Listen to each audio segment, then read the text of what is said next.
Вы на канале Новости БП. Треть населения Казахстана увязла в потребительских кредитах. Потребительское кредитование в Казахстане выросло более чем на 32%. Показатель беспокоит власти. Касым-Жомарт Токаев провел встречу с представителями финсектора. По данным президента, больше 6 миллионов казахстанцев в кредитах, а на просрочке 500 000 граждан. Банкиры азартно раздают деньги под жирный процент. Даже мне на днях звонили, предлагали взять сумму с 6 нолями на 7 лет, ставка от 16%. Спасибо, я пас. Банки тянут бабло из потребительской лихорадки, и это вместо поддержки малого бизнеса или предпринимателей на селе. Да, им проще продать смартфон по цене 2 парню с улицы. Да, возможно, он не потянет долговую нагрузку, и, возможно, таких как он вдруг станет сотни тысяч человек. Но не банки же будут решать эти трудности, так ведь? В моменты кризиса они помалкивают. Мы помним, как Токаеву пришлось вводить кредитную амнистию. Он поддержал многодетных, но больше таких ништяков не будет, уверяю вас. Бюджет не резиновый.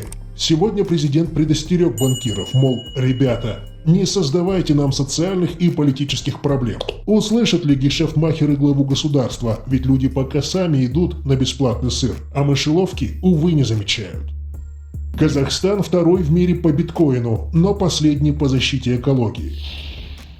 Мы на последнем месте в мировом экологическом рейтинге. Набрали минимум баллов по индексу эффективности в области изменения климата. Все бы ничего, только в Казахстане на охрану окружающей среды тратят миллиарды. В этом году сумма инвестиций составляет более 118 миллиардов тенге. Спрашивается, почему при таких затратах у нас последняя строчка в экологическом рейтинге? Да потому что не все в этом мире можно купить. Рейтинг CCPI – это независимый инструмент экомониторинга. С его помощью отслеживают качество защиты климата в 60 странах и Евросоюзе. А мы в этом плане озорники. Уголек в больших количествах жжем, выбросы практикуем. Возобновляемой энергии особо не производим, да и не пользуемся. Вот и получите.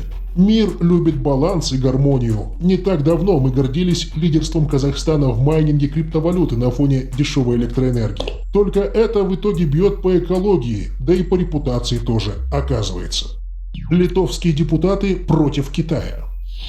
Бойкотировать зимние Олимпийские игры в Пекине предлагает группа парламентариев Литвы. Депутаты выступают за то, чтобы литовские атлеты отказались от участия в соревновании, а также не посещали церемонии открытия и завершения игр в Китае.